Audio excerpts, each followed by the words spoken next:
Good afternoon, everyone, and welcome to the virtual Wren Chapel at the College of William and Mary in Virginia. My name is Ann Rasmussen, and I serve as the Vice President and highest presiding officer of Phi Beta Kappa Alpha Chapter of Virginia and Alpha Chapter of the world. Before I call this meeting to order, I have a few announcements. Normally, we ask all of our guests to sign their name in the lesser book of attendees and then pass it on. We ask those in attendance who are members of Phi Beta Kappa to include their chapter name or the name of the institution where they were initiated into the society. Alas, we can't do that today. But at our graduation ceremony in the fall, we will invite today's initiates to sign the great book as fully vested members. Normally, during our ceremony in the Wren Chapel, we invite families to take as many photographs as they wish. Today, you may take photographs, as many as you wish, of your Zoom screen. And normally, in an adaptation of the original rituals of initiation, we remind everyone to silence their mobile phones. Today, we ask everyone to confirm that all microphones are muted for this presentation during the ceremony. And you'll find your microphone icon on the bottom left of your screen.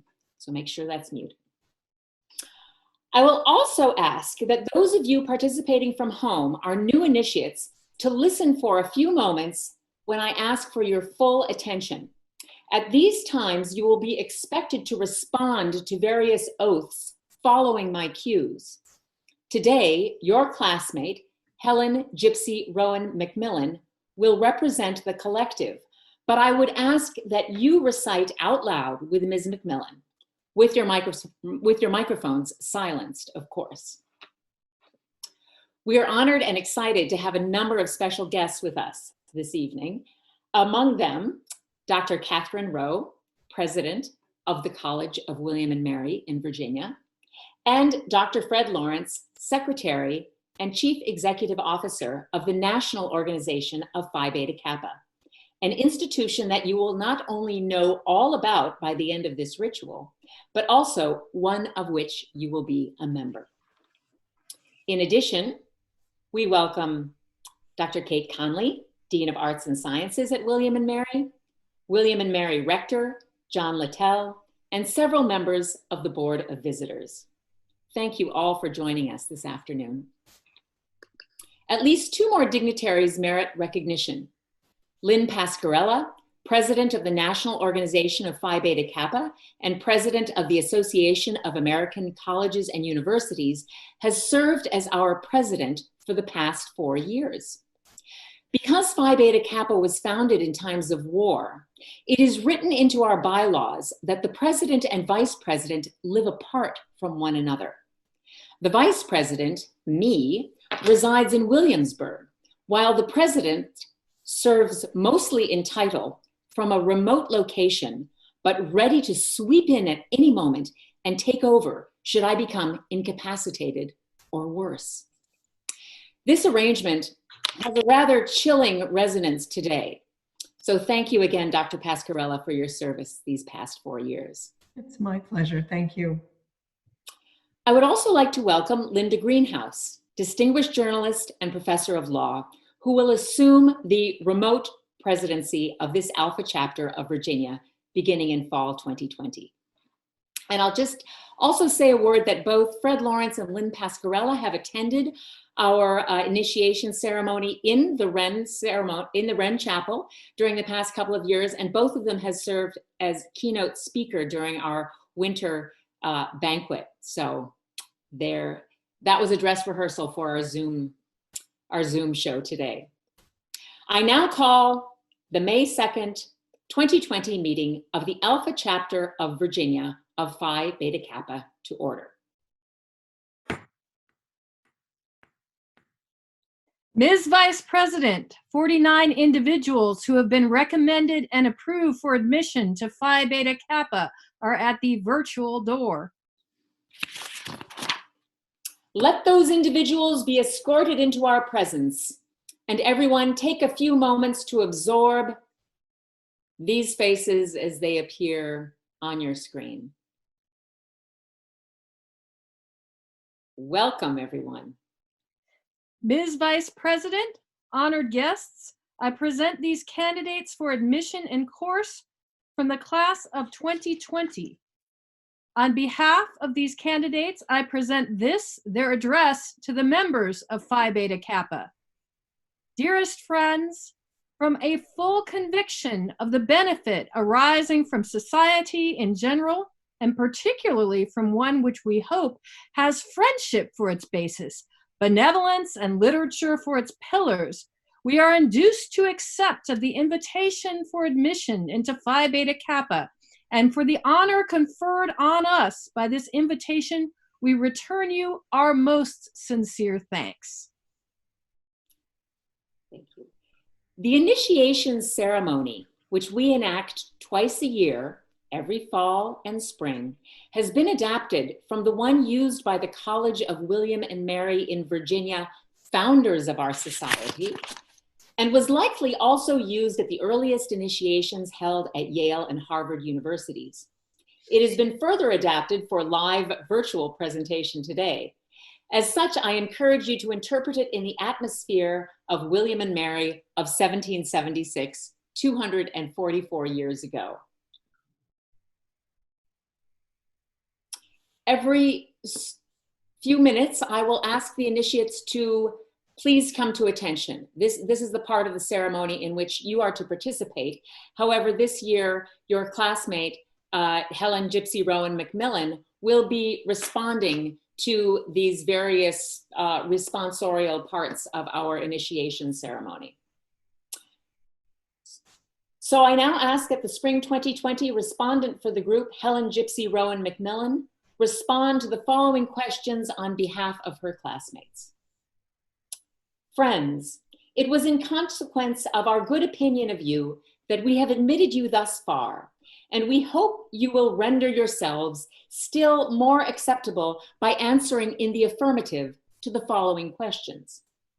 1, if upon hearing you dislike the principles of this society and withdraw, do you promise upon the word of a lady or of a gentleman to keep them secret?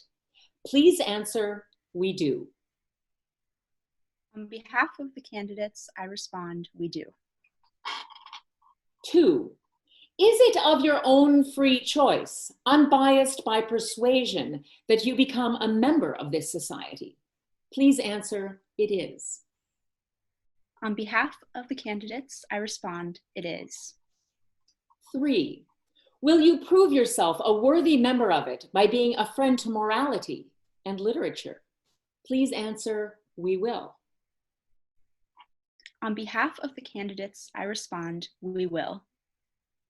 4, will you regard every worthy member of this society as a sibling in honor and scholarship? Please answer, we will. On behalf of the candidates, I respond, we will. All right. Please remain at attention. It now becomes my duty to administer to you the oath of fidelity, adopted by the original members, and which we consider important for the purpose of acquainting you with the atmosphere that inspired our founders 2.5 centuries ago. Initially, this was a secret society, and the oath was in part an oath of affirming this privilege. Of course, the original requirement of strict secrecy has been abolished, so you can therefore take this oath with an easy conscience. Please repeat after me. We do solemnly promise on our honor. We do solemnly promise on our honor. That we will, with all possible efforts. That we will, with all possible efforts. Endeavor to be true, just, and deeply attached. Endeavor to be true, just, and deeply attached. To this, our growing society. To this, our growing society. In keeping, holding, and preserving.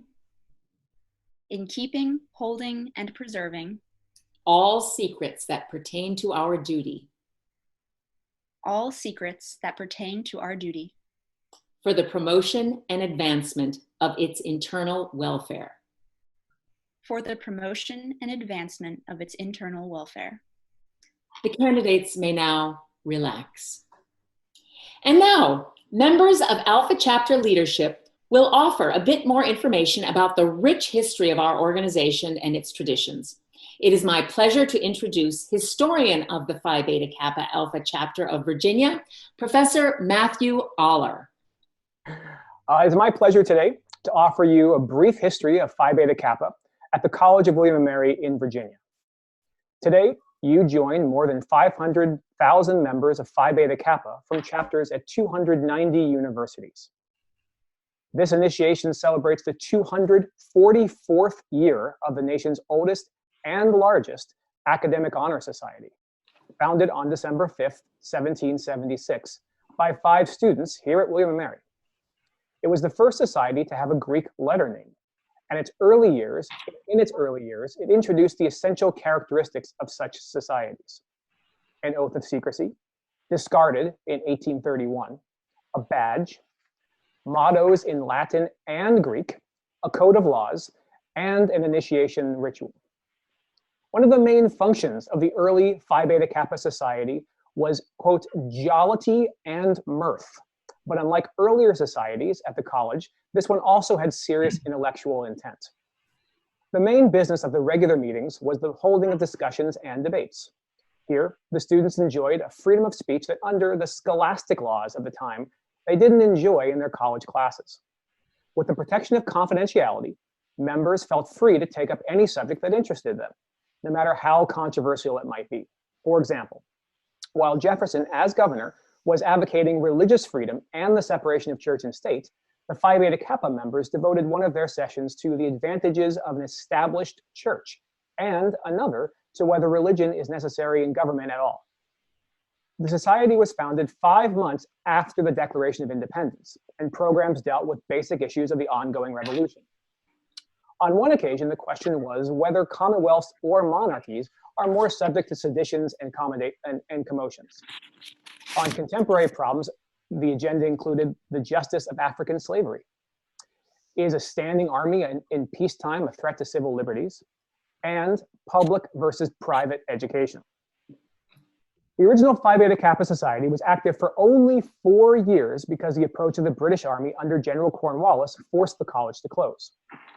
The society did not meet again for 70 years in 1850. Fortunately, the last president, William Short, carried out the idea of extending charters to other colleges. Elijah Parmel, a tutor in Williamsburg who had been elected into the society, was a graduate of both Yale and Harvard and was empowered to extend charters to those institutions. After the chapter here closed, those two colleges preserved the essential qualities of the William and Mary experience. 50 years after the society's move to New England in 1830, only 4 more chapters existed, but by 1883, the total number had grown to 25. During the 4 years of its existence in the 18th century, the Alpha of Virginia chapter elected 50 members, now called the Founders. Of these 50, 15 fought in the Revolutionary War. 2 became Chief Justices of the United States Supreme Court, John Marshall and Bushrod Washington. 2 were United States Senators. 2 were members of the Continental Congress. 5 were members of the United States House of Representatives. And 21 were members of the Virginia General Assembly. 8 were members of the Virginia Convention that ratified the United States Constitution. So you can see that much is expected of each one of you. Jumping ahead to 1849, 2 new faculty members who were Phi Beta Kappa members from Union College, Alpha of New York, sought the blessing of William Short, the last PBK president, who was still alive. And in 1851, restarted the Phi Beta Kappa chapter at William and Mary. But again, a war on our campus interrupted the life, not only of PBK, but of course the entire college. In 1862, federal forces burned the Wren building. Phi Beta Kappa was dormant for another 31 years. From 1881 to 1888, the college itself was forced to close its doors for lack of money. Finally, in 1893, 5 years after the college reopened, Colonel William Lamb, an 1855 initiate, succeeded in reactivating the chapter. In the 1920s, the United Chapters raised a fund to commemorate the 150th anniversary of the society and paid for more than 80% of Phi Beta Kappa Hall, which is now Ewell Hall. And what is now the Dean of Arts and Sciences office was intended to be a reconstruction of the Apollo Room in the Raleigh Tavern in Colonial Williamsburg. In 1952, PBK moved its national headquarters to William and Mary. The following year, when the college built a new Kappa Memorial Hall, which opened in 1857. And more than 20% of that cost came from contributions of Phi Beta Kappa members. With plans underway as we speak for a new arts quarter, PBK headquarters is presently relocated again. Of course, you will be hearing from us soon regarding our new temporary and permanent homes. So you will be hearing soon from us regarding our temporary and permanent homes on the campus of William and Mary. In 1918, the college enrolled its first women, and soon after, in 1920, the chapter began inducting women. Alpha Chapter, Phi Beta Kappa women and men since 1920 have been some of the college's most notable alumni. Presidents of a number of colleges, Pulitzer Prize winner, Rhodes Scholars, CEOs of well-known companies, Tony Award winners, and chief scientists at NASA. Again, you see that we have very high expectations of you. Among those more than 500,000 members of Phi Beta Kappa today, you have the distinction of being initiates of the founding chapter. You are the spiritual descendants of 5 students who envisioned a society characterized not only by academic excellence, but informed by intellectual discourse. I now would like to introduce my colleague, Professor Christopher Abelt, Recording Secretary of the Alpha Chapter, to explain the traditional signs of and grips associated with PBK. Professor Abelt? There have been at least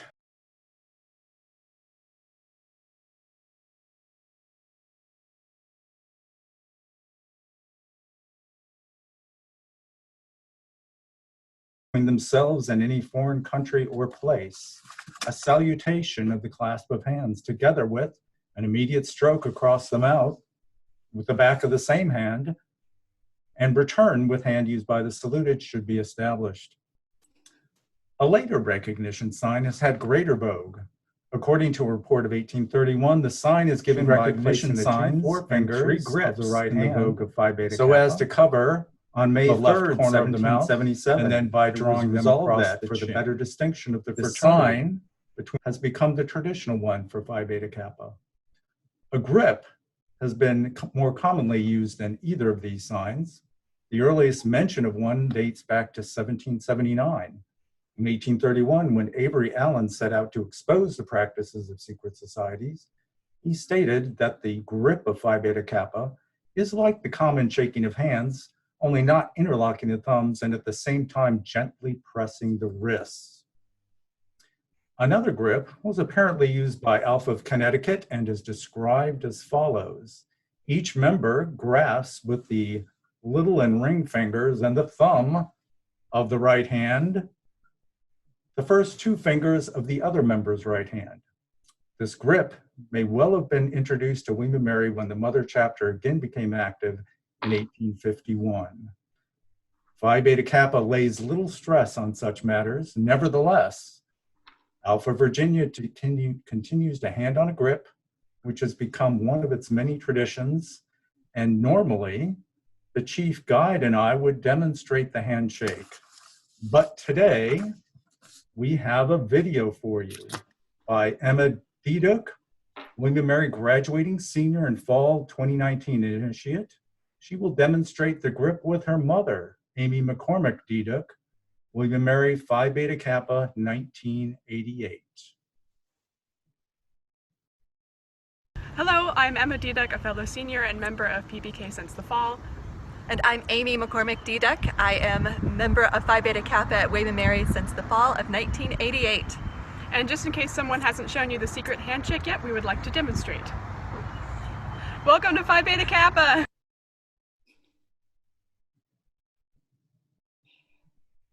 Beautiful. Thank you, Professor Abel. I just want to mention that this video was not at all staged. It was an initiative to invite our fall semester initiates to make some welcome videos for our new initiates, and they're all up on the Phi Beta Kappa website. You can check them out, and this just happened to be one of them. I would now like to introduce Professor Georgia Irby, Vice President-elect of the Alpha Chapter of Virginia, who will explain the significance of the key. The original badge of the society was a silver medal with a simple loop for attachment to the person. In the early period of expansion of the society, it was changed to a serviceable watch key of gold. Quite naturally, was worn on a watch chain. Although it has now lost even this modest usefulness, the badge of today retains the form of the 19th century watch key. The symbols it bears now are the same as those on the first models. The obverse bears 3 Greek letters, Phi, Beta, Kappa, which are the initials of the words Philosophia, Kubernetes, meaning the love or quest of wisdom, the guide or inspiration of life. Students of etymology will recognize in the Greek word Kubernetes the prototype of the Latin word gubernator, coming down to us in the word governor. But the original Greek word implied no superiority or right of command, and the philosophy, which adapts it as part of its motto, does not drag its followers along in iron chains, but allures them on with the silken cords of friendship, morality, and literature. In fact, the Greek word was first applied to the pilot of a ship who steered his craft over a dark and pathless sea, and watched for the beacon lights on distant shores, which pointed him to the haven where he would find rest and peace. The 3 stars indicate the fundamental principles of the society: friendship, morality, and literature. And the index finger pointing to the stars indicates the high aspirations of the members. On the reverse, the letters SP are the initials of the Latin words Societas Philosophiae, which are in harmony with the Greek motto on the obverse. Above these initials are the engraved name of the initiate, the year of his or her initiation, and the name of his or her chapter. Below appears the date of the first meeting of the society, December 5th, 1776. And now it is my pleasure to invite the College of William and Mary at Virginia's president, Catherine Rowe, to address the gathering this year. Thank you, Professor Irby, Rector Littell, and members of William and Mary's Board of Visitors, Secretary Lawrence, President Pascarella, President-elect Greenhouse, and colleagues. I'm delighted to join you virtually. New initiates and families, congratulations. You and your family should be very proud. Induction into the Alpha chapter of Phi Beta Kappa is a distinction earned by only about 7% of the graduating class. It reflects steadfast curiosity, excellence and integrity in your work, and a dedication to lifelong learning. Tonight you join a centuries-long academic tradition. I call us back to what historian Alar said about the founding of Phi Beta Kappa, the late 18th century.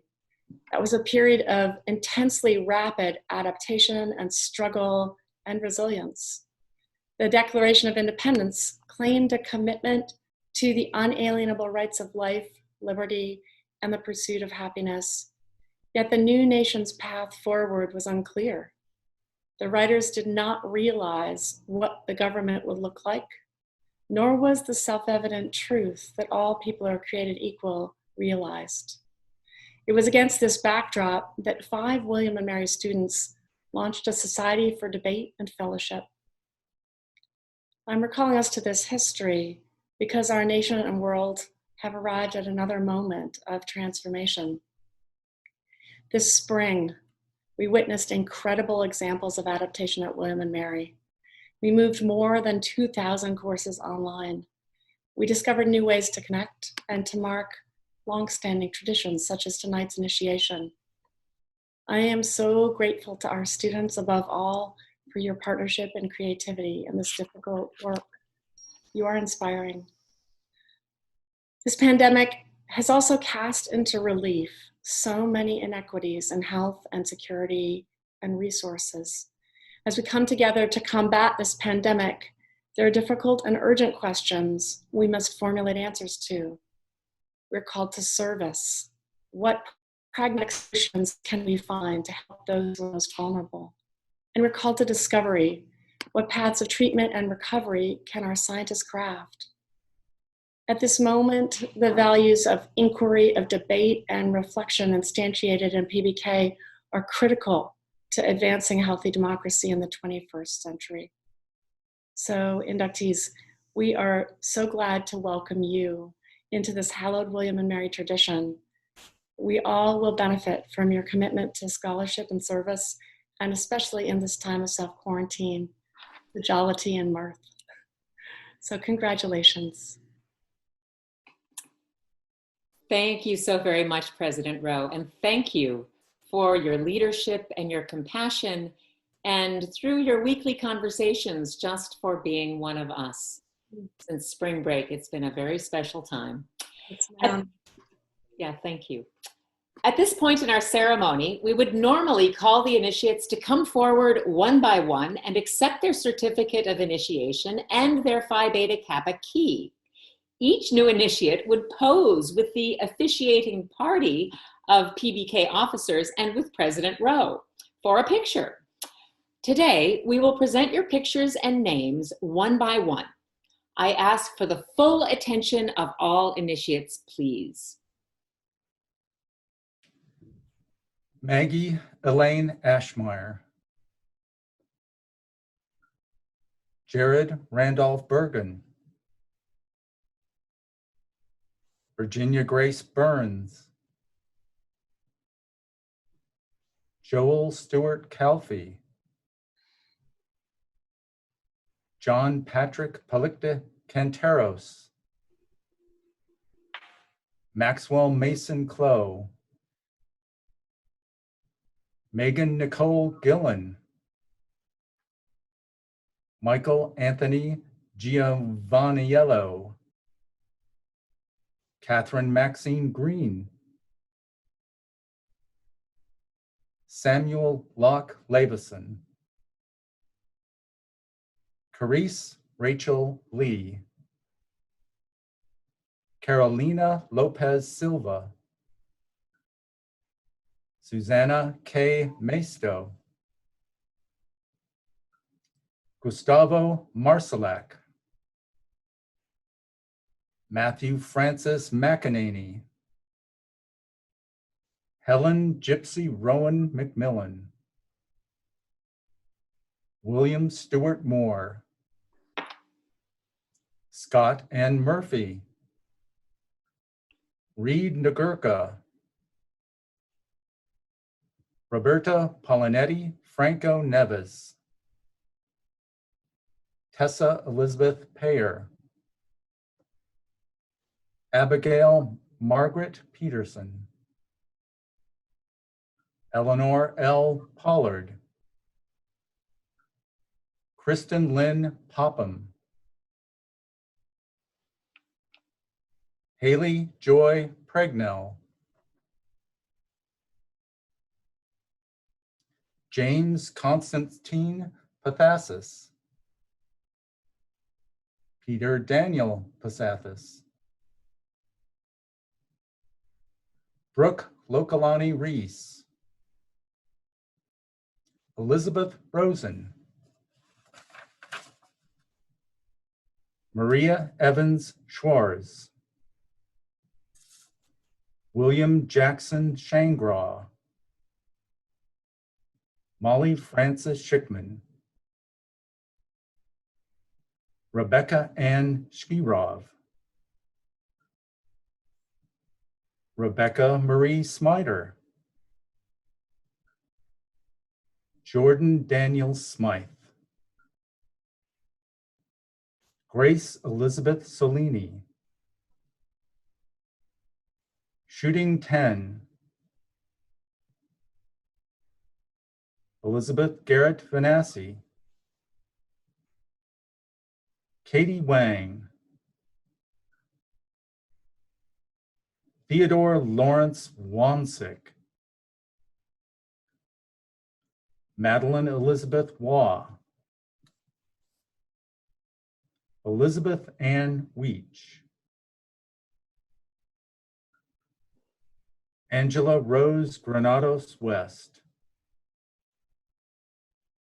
Caitlin Virginia Whitesell, Ian Villiers Willensink, Faming Zhu, Ali Yaknis, Hongming Yu,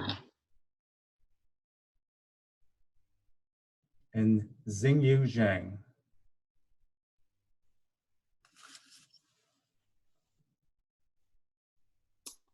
Thank you, Professor Abelt. All right, initiates, keep paying attention.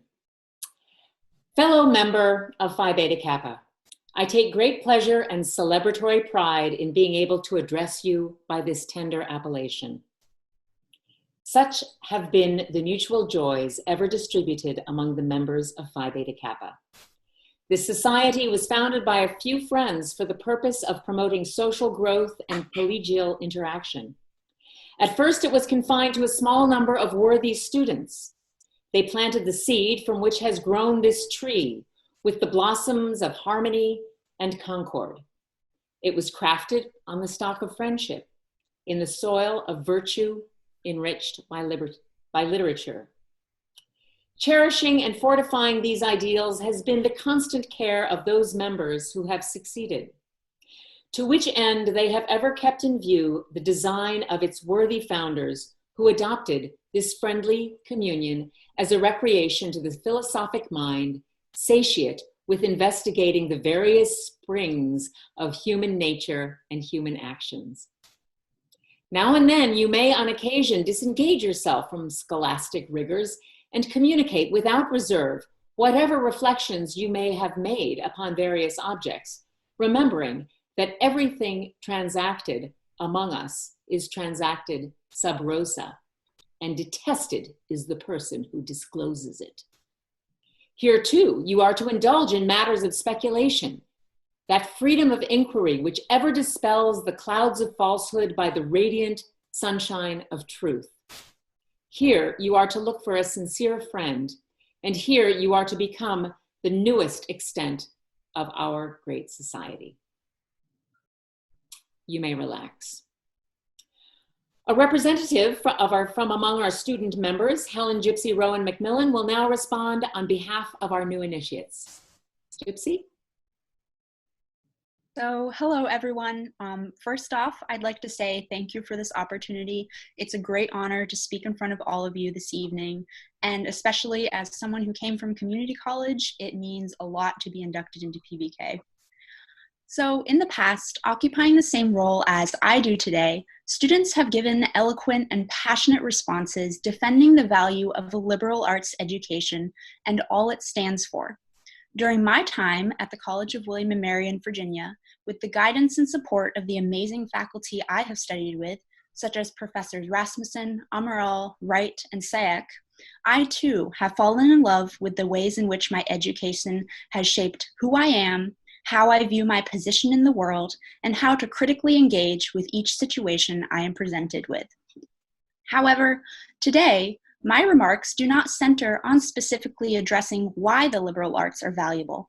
The importance of developing critical inquiry, ethical knowledge production, and a well-rounded, deep understanding of the world is something that I am sure we can all agree upon and hope to embody. Rather, today, I seek to question where the value of the liberal arts education comes from, how our intellectual aspirations are sustained, what is their foundation, and where are our efforts going? The value of the liberal arts is philosophical, intellectual, spiritual, and emotional, but it is kept alive by the everyday, mundane, tangible labor of real people, from professors meeting with student upon student, from students staying up all night studying or working multiple jobs to sustain themselves in their hopes and dreams, to the people who clean the buildings and cook and serve our food. Many of us here today are incredibly blessed to have the opportunity to do intellectual work, which is very rewarding, albeit difficult labor. But within the communities that come to exist surrounding education, such as the William and Mary community, the real value is rooted in the labor of those who do the work that keeps our lives running, without us even having to give it a second thought. The people who grow our food, the people working in the grocery stores, coffee shops, and pharmacies, construction workers, factory workers. Now, more than ever, we see the value of this essential everyday labor that keeps our society running, that lets some of us be able to push the boundaries of knowledge through studying, writing, and communicating with each other. During my time at the college, I learned to question everything that was presented to me as immediate truth. I learned to never take any idea for granted, to always name every inconsistency, misconception, and injustice, to disentangle the threads of oppression and exploitation that are woven into our world. I value these lessons more than any grade on a transcript. These lessons are what prompt me to wonder how we can engage in our future scholarly pursuits in ways that recognize, elevate, and give justice to the labor that drives educational institutions. It may be called activist scholarship, but I see it as the inevitable approach that comes out of a socially engaged and critical education like the one that I have received. Estelle Ellison, an amazing anti-capitalist and anti-racist activist and writer, once wrote, quote, "We become the very people we have been waiting for when we can confidently defend our communities from harm," end quote. Our community has wider reaches than we initially expect. It not only includes ourselves, our teachers, and the administrators, but also the dining hall workers, the groundskeepers, construction workers, and maintenance staff. It is my hope and vision, standing in the position that I am so lucky to be in today, to mobilize the valuable education that I have received to help tangibly address the issues that we face. True embodiment of the values of a liberal arts education, such as freedom of thought and expression, as well as critical thinking and fighting for equality, means protecting everyone who is part of our community, fighting for justice, and letting nothing go unsaid. Thank you. Thank you very much. Thank you. Before I close the ceremony with a charge to all members, it is my honor and privilege to introduce Dr. Fred Lawrence, Secretary and Chief Executive Officer of the National Organization of Phi Beta Kappa, to address the gathering. Dr. Lawrence? Thank you, Ann. It's an enormous pleasure, privilege to be with all of you this afternoon and to be with Alpha Chapter in this new alpha of our lives, this new time, new way of doing induction ceremonies. I have been at induction ceremonies all over the country, but I will tell you this is my very first virtual ceremony, probably your first virtual induction ceremony too. It won't be the last. Wherever you are right now, in your homes, hopefully with your family, some of you, and some of you on your own, you should know that you are among thousands and thousands of inductees this year who are becoming new members of Phi Beta Kappa through online ceremonies, through various kinds of virtual formats. You know, in times of crisis, in times of strife and challenge, we do well to look into our past, to look into our roots, and obviously to be part of the Alpha Chapter ceremony, it's hard not to be struck by the depth and the founding of Phi Beta Kappa. It was the cold winter night of December 5th, 1776, not far from the heart of the college in the Apollo Room of the Raleigh Tavern, that, as you've heard, 5 undergraduates gathered, and they committed themselves to an astonishing thing. You know, it's easy looking back on it to think of this as some sort of private Phi Beta Kappa version of Hamilton. You know, they were in the Apollo Room where it happened, and they were all sort of with ruffled collars, and they held glasses of port and said, "Here, here," and that sort of thing. I think we make a mistake when we do that. They were young people, just like you, not sure how their world was going to unfold, just as many of you are not, and worried what their place in it was going to be. And in the midst of that, of all things, what they committed themselves to was the love of learning. The motto Phi Beta Kappa, as you've heard, Philosophia Biu Kubernetes, we usually translate as love of learning is the guide of life. But as you also heard, Kubernetes has in classical Greek a marine connotation. So actually the best translation might be that love of learning is the pilot of life. And there's a subtle but a significant difference. You know, the guide takes you along a path that already exists, but the pilot steers you out into the waters where there are no paths. And sometimes the waters are choppy, as they were in 1776 and as they most definitely are in 2020. And when that happens, we have committed ourselves that it shall be no dogma, no monarchy, it shall be the love of learning that will be the pilot of our lives. Why would they have chosen that? I think they would have seen themselves very comfortably in Gypsy's beautiful remarks that liberal education, a liberal arts education, prepares us for meaningful lives, for productive lives, and for engaged lives as members of our local, our national, and our international communities. What I mean by a meaningful life, I think of particularly now being quarantined in my home. I'm not alone here because I am together with thinkers who have thought about problems of identity and meaning and what it means to live a good life and build a good society, who've thought about these things for thousands of years. Yes, I'm here with my family, but I'm here with Plato, and I'm here with Aristotle, I'm here with Kant, and I'm here with John Stuart Mill. You know, the great critic Harold Bloom said, we read imaginative fiction because we can't know enough other people. So when I'm here alone and I read, my world is opened up with the people I meet through Melville and Henry James, Emily Dickinson and George Eliot, James Baldwin and Toni Morrison. But it's not just the meaningful life you've been prepared for, it's also a productive life. And I mean that quite directly. Gene Stroud Rossman, who is the department head of mechanical engineering at Lafayette College, was once asked, what's the most important skill for an engineer? I'll let you think about it for a second while you're thinking calculus, geometry, physics, space visualization. You know what she said? She said, empathy. Empathy. We build things for people, she said. How will we know what people want if we don't understand who people are? You have been prepared for a life of empathy. We in the liberal arts are in the empathy business. You've been trained to think how other people will feel. And oh yes, an engaged life, perhaps now more than ever. Phi Beta Kappa in the last 2 months has been deeply involved in the legislation of the stimulus packages to make sure that in the midst of it all, there is equity, there is attention to inclusion of those most needy. The attentions of higher education are met, the needs of the arts and the humanities, and our work for the National Endowments of the Humanities and Arts are a deep part of our work.